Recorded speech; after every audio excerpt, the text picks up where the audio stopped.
Ang mensahe po ngayong hapong ito ay pinamagatang a new chapter.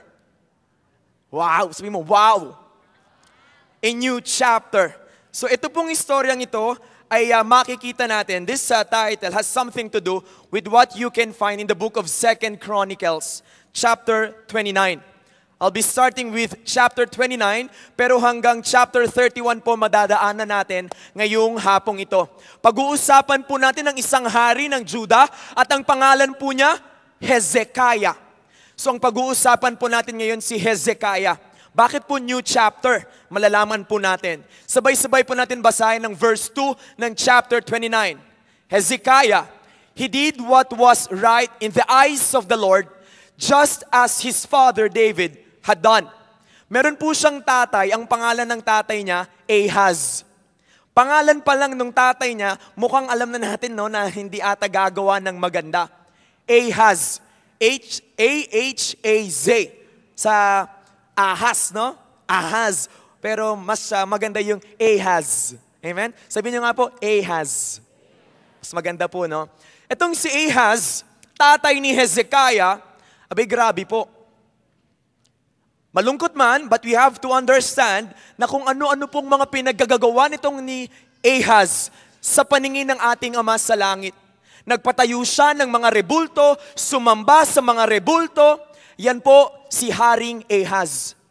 But a new chapter began in Israel when this king started to reign. Ang pangalan po niya ay Hezekiah. Hezekiah, when he started to reign, according to what we read in the Bible, in the second verse of chapter 29, abay he did what is right and good and faithful in the eyes of God. So kung ano daw po ang tama, nakalulugod sa paningin ng Diyos, yun daw po ang ginawa ni Hezekiah. At ito pong mensahe na ito, hayaan niyo po na makita ninyo ang inyong sarili sa katauhan ni Hezekiah. Probably, in this period of your life, you are in this specific chapter. Probably, no, hindi maganda ang naging pamumuno.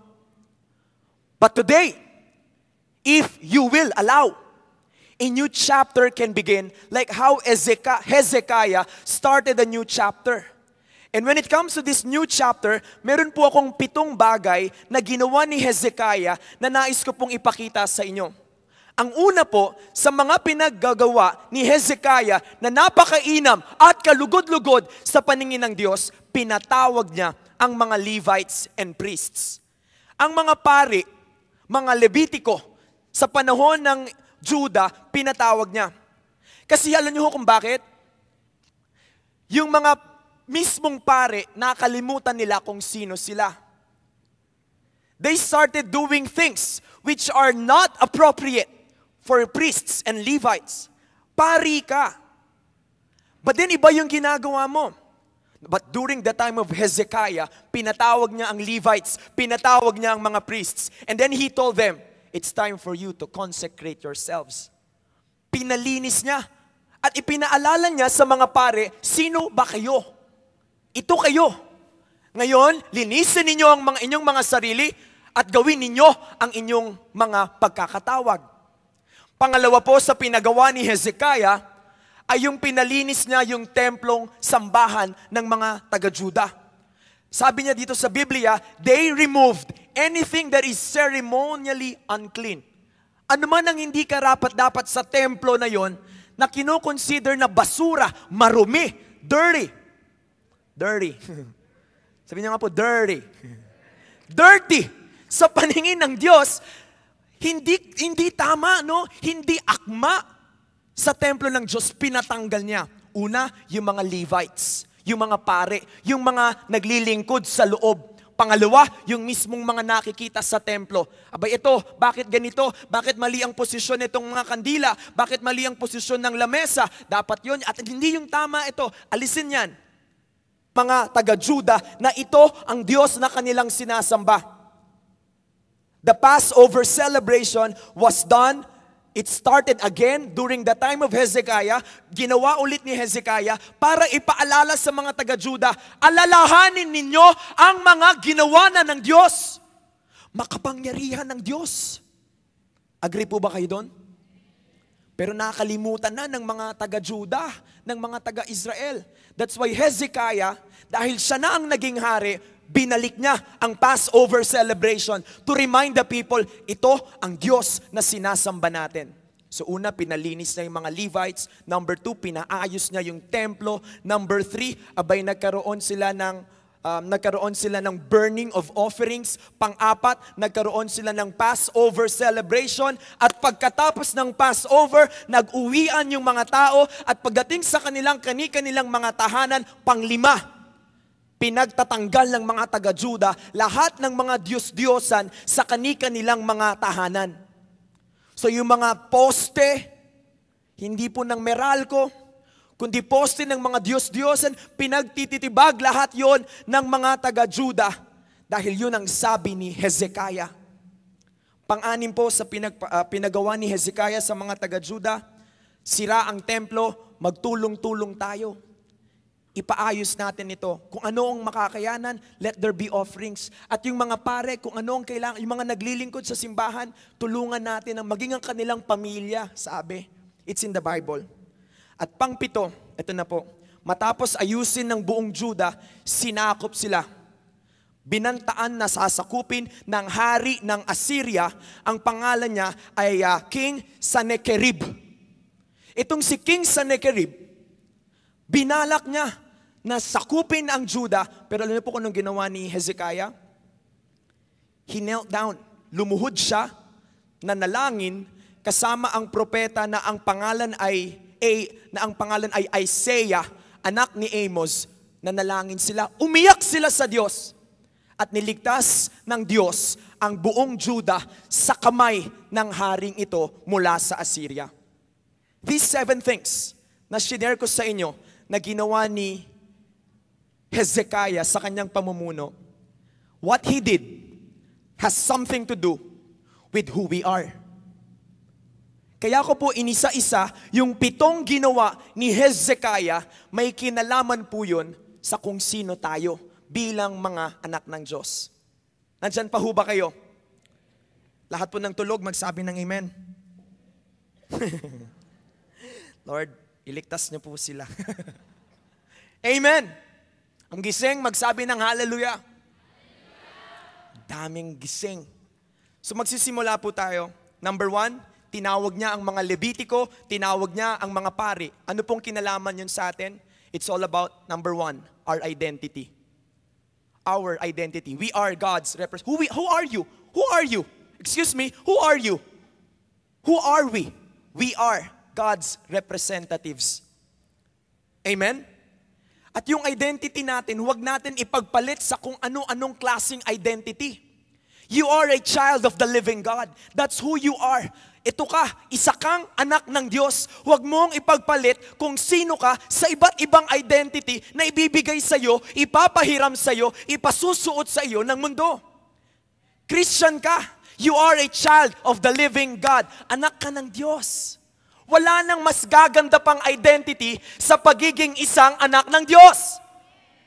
Isa kang binigyan ng pribilehiyo, isa kang tinawag, minahal, niyakap, inangkin ng Diyos. You are a child of the living God. Ito ka. Amen? Now, don't let yourself forget who you really are. Yung mga Levites, nakalimutan kung sino sila. Ayun nga pala, no? Dapat kami ang nag-aalaga sa loob ng templo. Bakit parang nakakalimutan nila kung sino sila? Kaya kung ano-ano ang pinagagagawa nila, sometimes we do the same thing. We are the child of the living God. We are children of the living God. But sometimes we forget who we are. You say you are a follower of Christ, but at the same time you clap your hands for people in the movie or television industry na mukhang hindi worth it i-follow. When you are a follower of Christ, you don't follow anything that is not, or anybody that is not worth it to be followed. Amen? Christian, sa loob pag Sunday, paglabas, hindi na. A disciple, inside and outside the church building, remains a disciple. Amen po ba? So kahit sino ang kaharap mo, kahit boss mo ang kaharap mo, kahit yung pinaka-close mong kaibigan ang kaharap mo, kahit si best friend yan, Kahit si schoolmate, si workmate, si kumare, si kumpare, kahit sino ang kaharap natin, our identity will never change. Amen! Sino pong masaya ka na anak ka ng Diyos? Taas nga po ang kamay. Sino po ang proud na maging anak ng Diyos? Anak ng Diyos? Teka, ano ba, ako ba yun? Eh kung hindi ka anak ng Diyos, kaaway? Sino po ang anak ng Diyos? Amen. We are the children of the living God. And we should be excited. Naku, grabe. Kung ang new chapter natin, gigising tayo at maaalala mo, I am a child of the living God. Siguro yung previous chapter mo, sir, ang dating mo, ang identity mo sa previous chapter mo, basketball player ka, theater actor ka, businessman ka, housewife ka. Ngayon hindi na. Sa new chapter mo, you are not just those people with identity. You have the identity of being a child of God. At dahil anak ka ng Diyos, hindi ho ba nakaka-excite yun? Amen? Tatawag ka sa Diyos, pakikinggan ka ng Diyos. Bakit? Dahil anak ka ng iyong Ama sa langit. Umaga, hapon, gabi, tatawag ka, pakikinggan ka. Isn't that so amazing? Meron tayong Diyos na matatawag at meron tayong Ama sa langit na nakikinig sa iyo. Bakit? Dahil iyan ang identity mo. Ang tingin niya sa iyo, anak ka, kapatid kita, dahil sa ating Diyos, Ama sa langit. This is just so amazing. Kaya excited po akong i-share ito sa inyo. I woke up this morning, 4:15, and I got so blessed. Reminding me that you are a child of the living God. Anak ka ng Diyos, anak ka. Paulit-ulit po yun. Kailangan masapu natin yun. Kailangan makita mo yun na pag humarap ka sa teacher mo, anak ka ng Diyos. Pag humarap ka sa mga katrabaho mo, sa kapitbahay mo, sa asawa mo, sa mga anak mo, alalahanin mo, anak ka ng Diyos. At napakasarap nito. Amen? Ang dami pong benefits ng pagiging isang anak ng Diyos because of what Jesus Christ did on the cross.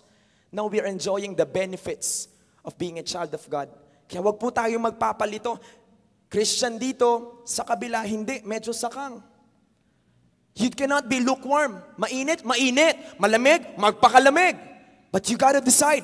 Hindi pwedeng lukewarm. At kung ikaw, nais mo na maging anak ng Diyos, o nais mo dahil sa Panginoong Yesus na maging isang anak ng Diyos, magpakamainit ka bilang isang anak ng Diyos. Huwag ka nang magdalawang isip pa. Ikaw ay anak ng Diyos. Sa status mo, sa mga fina-follow mo sa Instagram, sa mga tweets mo, sa pananamit mo, huwag ka nang malito. Yung iba, sundalo, pero yung pananamit, iba, nakapangluto. So ano ka ba talaga? Sundalo or chef? Sundalo talaga ako eh. Pastor, asan ang baril mo? Ito pong sandok. Parang, nagugulo tayo ah. Ano ka ba talaga? Sundalo po. Sundalo talaga ako. Anong trabaho mo? Sagupain ng mga kalaban.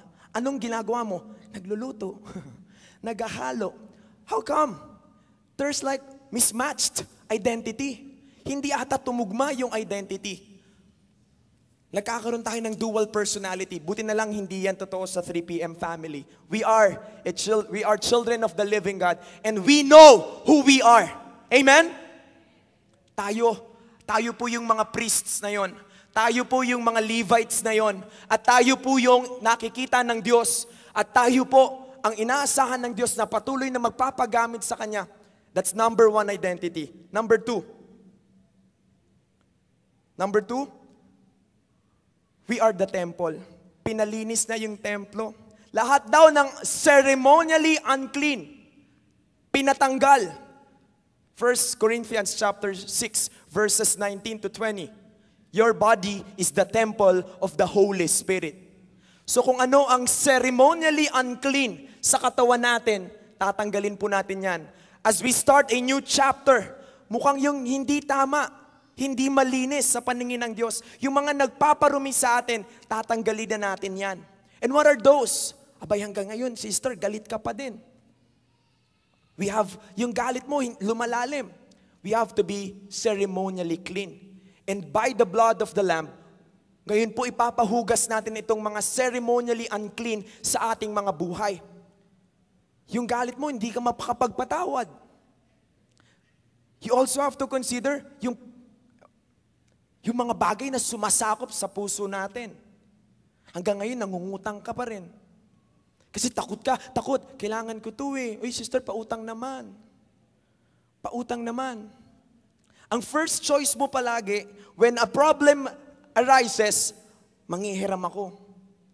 Manghihiram ako. Sometimes we mismanage the money that we have. Nakwento po minsan ni Pastora Vicky, walang pambayad yung tuition fee eh. Bakit? Yung magulang nag-abroad. Sometimes, we are so hooked with materialism. We are so hooked up with what? Yung pagiging materyoso. Abay, kailangan ganito ang damit ko, kailangan ganito ang forma ko, kailangan bago ito. May iPhone 6, dapat may iPhone 6 na ako. Dapat may iPhone 6 na ako. Hindi po masamang bumili nun. God bless you. Lahat tayo magkaroon nun. Amen? Lahat tayo, iPhone 6. Lahat na sa 3 p.m. pwede. Pero ang tanong, is it really one thing that we need right now?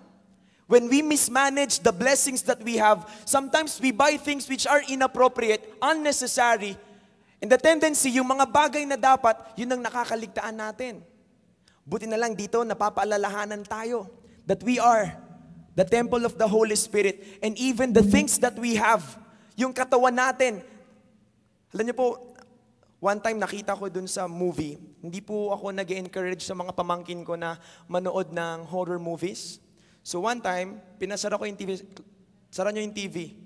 Hindi kayo manonood ng nakakatakot. Ang huli ko pong nakita doon sa movie, matagal na po yun eh. Yung lalaki nagwawalis, namamalan siya, tapos may nakapatong sa balikat niya. Tapos habang nakapatong yung parang kung ano-anong maligno yun, doon sa lalaking nagwawalis, nagpa-plansya, tapos then they turned off. Then nagstay yun sa utak ko, sabi ko, sometimes ganun din tayo, mga Christian. Sometimes ganun din tayo. We work, we study, we stay at home, pero may mga nakaupo sa mga balikat natin. But because the body that we have is the temple of the Holy Spirit, dapat ang nagsistay at gumagamit sa ating katawan ay walang iba kundi ang banal na Espiritu ng Diyos. Amen? At ngayong hapon na ito, it's about time na itong templo na ito, whatever that is ceremonially unclean, anuman ang hindi nakakalugod sa paningin ng Diyos, kayo po ang nakakaalam niyan. If you're gonna be humble before the Lord, we have to cast out that demon para itong ating buong katawan, maingat natin mapapagamit sa Diyos dahil ito ay templo ng Diyos. Amen? Pangatlo po, sa ginawa ni Hezekiah na may kaugnayan sa atin, nag-alay po sila ng burnt offering. Our burnt offering is no other than our prayer. Our prayer. At habang ginagawa nila to, habang nagbe-burn sila ng mga offering sila, abay nagsasayawan sila, nagkakantahan sila, may cymbals, may tambourines, and they don't stop until the burning of offerings is done. So ganun din po sa atin. We are the offering. Inaalay natin ang ating mga katawan sa Diyos. Inaalay natin mula ulo hanggang talampakan sa Diyos. This is who we are. Who are we? Who are we? We are the offering. And every day, we offer everything to God. Amen? Maski yung mga concerns natin, yung mga alalahanin natin sa trabaho, yung mga kalaban natin, maski yung mga stress natin, we are also offering all of them to God. Amen? And as we start a new chapter, maganda po yung magandang simula ng chapter natin. How? This is how we overcome stress. We simply offer to God itong mga bagay na ito as offerings. Nandyan pa ho ba kayo? Amen? Sino po ang ready mag-worship sa Panginoon sa kanyang mga ginagawa? Sino po ang ready mag-worship sa Panginoon sa kanyang mga sinasabi? Sino po ang ready mag-worship sa Panginoon? Everything that we have, we are offering them to God. These are our burnt offerings. Tayo mismo yon, yung katawan natin. Burnt offering. Kaya yung prayer natin, tumatagos hanggang sa kalangit-langitan. At tayo ay pinakikinggan ng Diyos. And this is going to be exciting. Ngayong hapong ito, yung pagtitipon-tipon natin, we are burnt offering. Nandito tayo, kaya importante po na nandito tayo ngayon at naririnig natin ang mga bagay. Napapaalalahanan tayo, abay offering pala tong ginagawa ko sa Panginoon. This is our way of worshiping Him. Number 4, we are the body of Christ. Sa Old Testament, they remember the Passover. Sa New Testament, before Jesus died on the cross, sabi niya, do this in remembrance of me. So whenever we ask ourselves, sino ba tayo? Abay, wag niyong kalimutang sabihin, we are the body of Christ. Kasama tayo sa katawan ng Diyos. At kasama tayo sa mga pinagpapala ng Diyos. Kung ang ulo ay ang Panginoong Yesus at tayo sa 3 p.m. family, kung mag-iisa tayo, we're gonna be one effective part of the body of Christ. Bawat isa sa atin magiging ay parte ng katawan ng Panginoong Yesus. At kung tayo ay may problema, siya ang magiging kagalingan nating ng bawat isang miyembro ng body of Christ. Amen? Mahal niyo po ba ang 3 p.m. family ng JCSGO? Amen? Mahal po ba natin ito? May makikita yan through the service that we do. As a new chapter ng ating pagiging isang anak ng Diyos, pwede natin i-intensify yung love natin sa church na to. Intensify natin yung commitment natin as one body, as one family. Pamilya po ito eh. Pamilya po ito. Hindi man tayo magkakakilala left and right, mukhang malayo, no? At marami tayo, but we have to understand, kaya nga meron tayong mga leaders. Thanks, Vince. Yung mga leaders na nagbibigay sa atin ng encouragement at gumagabay sa atin. Amen? Because we are a family. Ngayon, kailangan natin bigyan ng commitment din yon na magkaroon tayo ng commitment to share our lives, sa mga tao rin sa paligid natin. Hindi yung tayo lang magkakasama, yung magkaka-close lang ang magkakasama, yung magkaka-close lang ang magkakatabi. It's about time that we share our lives to the entire 3 p.m. family. And most of all, we commit ourselves to the goal of the 3 p.m. family. Kung saan papunta ang 3 p.m. family, sana walang maiwan. Amen? Amen po ba? Laging sinasabi ni Pastora Vicky, malapit na ang rapture. At sana walang maiwan sa 3 p.m. family. Sino po dito ang ayaw maiwan? Yung ba, parang ayaw maiwan niya na, amen. Parang gusto ko na din.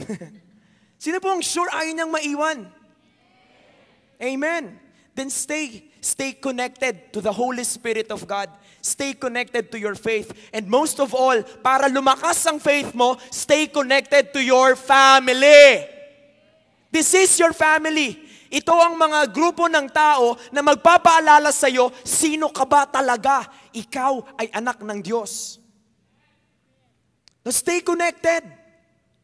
You have your leaders, you have your disciples, we have our senior pastors, we have our family pastors, and we stay connected to them. And again, sa bawat isa na nandito. Hallelujah. And it's gonna be one happy, big, and happy family. Hindi po ito being idealistic.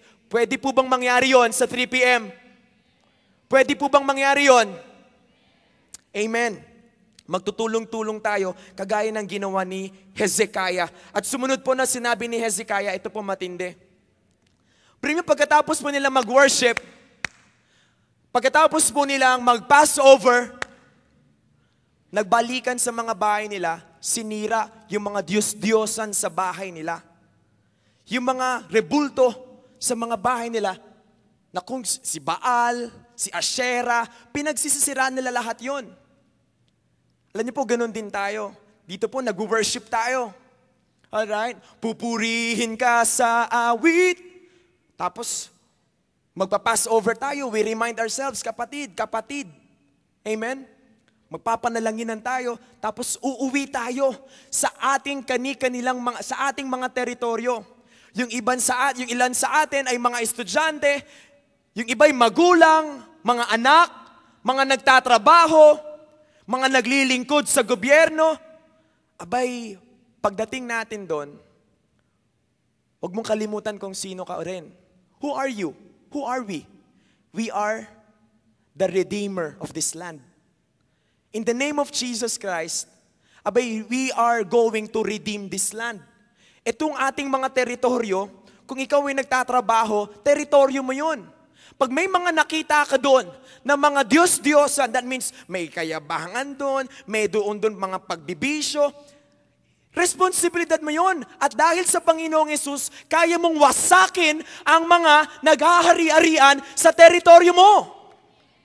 Nandun ka na. For example, call center agent ka. Abay, nandun na. Abay, nagtataasa na yung addiction sa kung saan-saan at yung pagbabago ng sexual identity ng mga tao, nandoon ka. Doon sa mismong call center na yun. Anong gagawin mo? Ikaw yun. Teritoryo mo yun. And you can redeem that land. But you have to be bold. Kaya nga pag nakalimutan natin yung number 1, sino ka? Hindi mo na maaalala siguro, no? Na dapat ikaw ang magre-redeem ng land through prayer in the name of Christ. Ano mangyayari? Aagos ka ngayon. Go with the flow ka ngayon. Ang lungkot. Yung redeemer ng land, naging kasama sa i-redeem. You should have been the one. Kung doon ka sa bahay mo, magulo, no? May nagahari sa bahay mo, nagahari-harian, ang kaguluhan. Your children have become stubborn. Abay, hindi, mami, ganito. Hindi, daddy, ganito. Magulang ka, nandun ka, teritoryo ka, at ikaw ay anak ng Diyos. And if you know your identity, you can stand firm. Dito tayo, doon tayo pupunta. Because you are the one who's gonna redeem your family. Amen? Uso sa school mo ang bullying. Uso sa school mo ang premarital sex. Uso sa school mo. Ano bang gagawin mo? Ay, naku, si ganito, ganyan na. Si ganito, nang bubuli. Ikaw, anong ginagawa mo? Ako, audience. Isa lang, audience. Tingin-tingin lang. Ay, grabe. You are the one in position. Take control. In the name of Christ, redeem the land. Amen? Ang mahalaga po nito, maging influential tayo kung saan tayo nagdoon. Ang malungkot, kapag hindi man lang nahalata, Christian ka. Oo, Christian ako. 10 taon na tayo na magkatrabaho. Oo, Christian ako. Di halata. Ang galing mo Galing mong magkuble. Christian ka pala. Di halata sa suot mo. Hindi naman po kailangan lahat tayo maglalakad, dahan-dahan. Bakit ganyan ka maglakad? Christian kami. Ang mga Christian, dahan-dahan lang bumaba ng hagdan. Anong ginagawa mo? Christian ito. Anong kinakain mo? Bawal sa amin yan. Bawal sa amin to. Anong kinakain mo? Rice lang. Bakit? White lang, Christian Bawal lang brownies. Bawal lang ganito. Hindi naman po Hindi naman tayo pinagbawalan na, bawal to, bawal ang mga Christian. Hindi naman po But the thing is, the way you live your life. Iinom sila, iinom ka rin. Wala palang pinagkaiba ang Christian at kami at ang hindi Christian. Sama-sama na. Hindi halata Pagdating mo doon, Mare, pautang naman. Di ba Christian ka? Oo, kami mga Christian nangungutang din. Pero Mare, ang dami mo ng utang. Ganyan talaga. Tao pa rin naman kami. Sister! Ibon lang, make-up lang. Make-up lang para lang red yung cheeks ko. Pero sister, dami pang utang, yung pabango, yung pang-ahit ng kilay. Ay sister, patong muna lang. Ganyan talaga kaming Christian. Mayaman sa utang. Hindi po totoo yun. Hindi po totoo yun. Amen! Abay, sir, late ka na naman Ay, po. Di ba Christian ka? Opo. So mga Christians laging late sa trabaho. Ganyan talaga kami. Nagpe-pray pa eh. Nagpe-pray, nagde-devotion pa kami. Tapos pagpasok namin, late kami. Ganyan talaga kami. So pag Christian, dapat ikaw ang maaga. Amen? Dapat ikaw ang nauna. Amen? May declaration pa tayo eh. Kami ay hindi na mangungutang, kami na ang magbibigay, magpapahiram. Amen! Paniwalaan mo kasi yung identity mo. Isa kang anak ng Diyos. You're supposed to be prospered. Sabi po nung isang pastor na narinig ko, 5 taon na naghihirap ka. Okay pa, ang tawag dyan, challenge. Pero 15 years, 20 years ka na, ganyan ka pa rin. Ang tawag dyan, puwersa ng kadiliman. You gotta be free from that. Amen? Amen. So if it's just a challenge, go ahead. Enjoy your challenge. You shall overcome. Pero sister, kung ganyan pa rin tayo, late pa rin, paano natin sila mai-impluwensyahan? Paano? Status mo pa lang eh. Parang hapit na hapit ng mag-boyfriend. Kaming mga Christian, wala kaming boyfriend. We remain single. Tas sad face. May hugot pala. Hindi ka pala masaya eh. Amen. Madami pong natawang youth. Kasi minsan ganun eh. Ay nako, may boyfriend na naman yung kaklase ko. Pero sa loob-loob niya, kainis ako wala.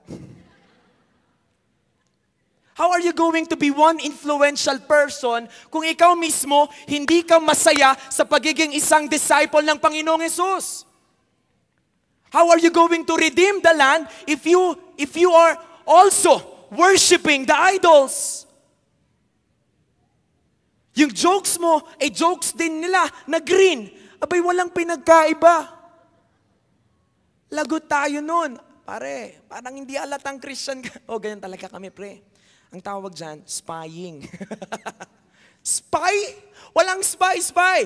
We remain bold. We become very radical. This is who we are. We are redeeming the land. We are redeemers of the land in the name of Jesus Christ. We are not saying, tumalikod ka sa barkada mo. Ang sinasabi namin, anong ginagawa mo habang barkada mo sila? Start winning your friends to Christ. Amen? Paunti-unti. Kung hindi kaya ng lahat, but you have to keep on praying for that. Kasi minsan, hindi yung masamang makipagkaibigan, pero alamin po natin, bago tayo makipagkaibigan, kung sino ba talaga tayo. Sasama-sama ka ng frat. Sasama-sama ka ng kung ano-anong mga grupo. Sa ibang school, it's legal. I understand that. Sa ibang community, it's legal. I understand that. But are they supposed to change who you really are according to how the Bible defined your identity? Dapat ba ipabago mo yung identity mo, youth? Sa kung sino ka talaga? Because of these groups na sinasalihan mo? Oo, choir ka. Oo, matalino, magaling, clubs, yes, amen. But you do not forget, you are part of the family of the living God. You don't change that. You don't allow people to change that. And you are there to redeem the land. Redeem the land. Amen? Kung mga nanay ang kasama mo, be the Christian nanay you can be. Alam mo ba, Mare, si isang kumari natin, iniwan ng boyfriend. Grabe, pray for her, ha? Pray for her. Pray for her, pero kalat na. We don't do that. Amen? Galit po ba kayo? Amen. We are contributors. Contributors. Who are you? Contributors to where? Sa pagtutulong-tulong na pagtayo ng ating sambahan. This is bahay-sambahan. Our talents, abay open na open po yan. Our talents, we hone our talents. We train ourselves for the glory of God. Kung ikaw po ay gusto mo, usher, whatever you can do, time, you can drive. Magtulong-tulong. We just have to coordinate with our leaders, you know. Kung anong pwede mong ministry na mapuntahan. Financially, if you think you can help, let it be possible. Kung ang kailangan mo, kung gusto mong makatulong sa iba, we can also do that. Whether it's time, whatever resources we may have, we can always help other people if we really want to help other people. Amen. And next, and the last one, we are defenders. So si Hezekiah, nung susuguri na po ni Haring Sennacherib, yung kanilang bansa, ang Judah, abay hindi po nagdalawang isip si Hezekiah na kausapin yung kanyang mga kasama sa Judah. At ipinaalala ni Haring Hezekiah na hindi sila pababayaan ng Diyos. Amen? At ang matindi po nito, when they were like facing this king, nilait-lait nung hari yung Diyos na sinasamba ng Israel. Alam niyo po sabi nung hari, one of the representatives of the king, sinabi niya, huwag kayong maniniwala sa hari ninyo. Alright? Sabi ng isa sa mga representatives ni Haring Sennacherib, huwag kayong maniniwala sa hari ninyo na nagsasabing malakas ang Diyos ng Judah. Ang dami na naming nasakop na lupa, pero yung mga Diyos nila, tinalo namin. Kaya yung hari ng Israel, huwag niyong paniwalaan. You know what? Sometimes, ginaganon tayo ng kaaway. But you have to understand, si Hezekiah, lumuhod na nalangin sa Diyos, humugot ng kalakasan sa Diyos. Humugot ng encouragement sa Diyos. At sinigurado niya na ipapanalo sila ng Diyos. At pinanalo nga ng Diyos ang buong Judah because of that intercession that Hezekiah and Isaiah did together. So ano po tayo? We are defenders of our faith. We pray for our leaders. We pray for our pastors. We pray for one another. That's why importante yung magkakaroon. We cover each other with prayers. Importante po yun. Do you pray for our family? Do you pray for JCSGO? It's time to intensify. I-level up natin yung spiritual atmosphere ng ating simbahan. This is the new chapter of 3 PM family today. Are you ready? Na magkakaroon, hingi tayo sa Diyos. Naturuan tayo mag-commit. We will pray for each other. For one another. We may not be able to specifically mention the name of every disciple, pero yung solid ka na nananalangin para sa paglago, para sa kainaman ng buong 3 PM family at ng JCSGO, gagawin na natin yan. Amen? Si Hezekiah lumuhod, umiyak sa Panginoon, Ama, iligtas mo ang Judah. He has that commitment. Ipapanalangin niya ang Judah. I think we also have to have the same passion. Ipapanalangin natin ang women's net, ang men's net. Ipapanalangin natin ang children's net, ang youth net. We have to be defenders. Talagang nakatutok tayo sa pananalangin. Kaya importante po ang devotion. This is who we are, 3 PM family. This is who we are. Ito po tayo. Ito ang mga parte ng ating identity. Yung identity na to. And as we start a new chapter, siguro katulad nung nasabi ko kanina, baka meron kang nakalimutan sa iyong identity. As we start a new chapter today, this is a new chapter. The past is done and gone. Today is a new chapter. Today, pwede tayong bumalik sa Lord at sabihin natin, Lord, refresh me, revive me, restart your journey with me. And we want, Lord God, na i-commit yung buhay namin sa iyo. Hindi na tayo magdadalawang isip pa kung sino tayo. Lord, nakalimutan ko na kung sino pala ako. Sa mga relatives natin, sa mga tao, we have an identity. At tayo ay anak ng Diyos. At napakasarap maging anak ng Diyos. Amen? Amen? Napakasarap maging anak ng Diyos. Gusto ko pong i-share sa inyo. Nung ako po ay one time nananalangin, I will always wake up at sometimes I woke up at 1:35. 1:35. Nagpatulog po ako, nag-Facebook ako, pero wala dun yung gana, no, na mag-Facebook. So I ended up, nakatulala lang. Hindi nagpe-pray na ako. When I was praying, ang daming pinagpe-pray sa akin ng Lord. Pag-pray mo si ganito, pag-pray mo si ganito. I started praying at 3. I ended at 5. Pray mo si ganito. Pag-pray mo si ganito. Ito pa, pag-pray mo. And I was just like weeping and weeping na parang ako yung may problema. Parang ako. Yung problema nila parang, Lord, bigyan mo ng direksyon si ganitong tao. Lord, let there be fire in this person na nawawalan na ng ganang magpatuloy. Lord, I was like praying, weeping and weeping and weeping. Walang tulog. Antok na antok ako. 5 o'clock, nagising ako. Natulog ako 5, nagising ako 7. I got a text message from somebody. Because na-lead din ako na mag-forward ng message. Sabi ko, you are blessed. Discouragements and doubts will never have a place in your heart. In Jesus' name. In Jesus' name. And you know what? When I was praying for those people, mayroong nag-reply. Sabi nung isa, Kuya Len, sakto. Sakto ang timing. Discernment. Amen? Yung tao pala na yon ay dumaraan ng matinding problema. At yung pagkakagising sa akin ng Diyos, so timely, because the Lord is leading me to speak faith. Magsalita ka ng pag-asa sa tao na yan, Allen. At yung pagsasalita mo ng pag-asa, it will start a new chapter of his life. At makikita mo, may mangyayari sa tao na yan. And indeed, yung tao na yun nabuhayan. Amen? Abay, ganun din po tayo. Whenever we pray, whenever we believe by faith, whenever we declare by faith, according to the Word of God, we speak faith over people, over our pastors, over our leaders, over one another here. Ibang klase. Yung 3 p.m. family ay isang pamilya ng tumatatag ng mga disciples ng Panginoong Yesus. And we are gonna grow as individuals with great passion for Jesus, undying love for people, and we will never be relaxed. We will be participating for this nation's transformation. Amen?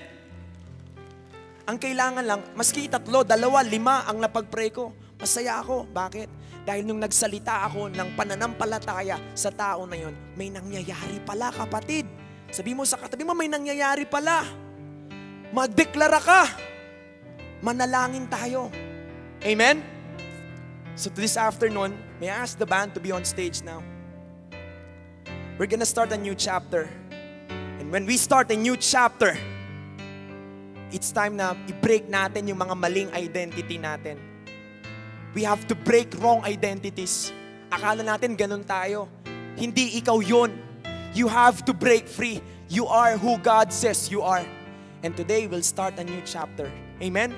Maaari ko po bang anyayahan ng bawat isa na yumuko, pumikit, magbulay-bulay. Kinausap ka ba ng Diyos ngayong hapong ito?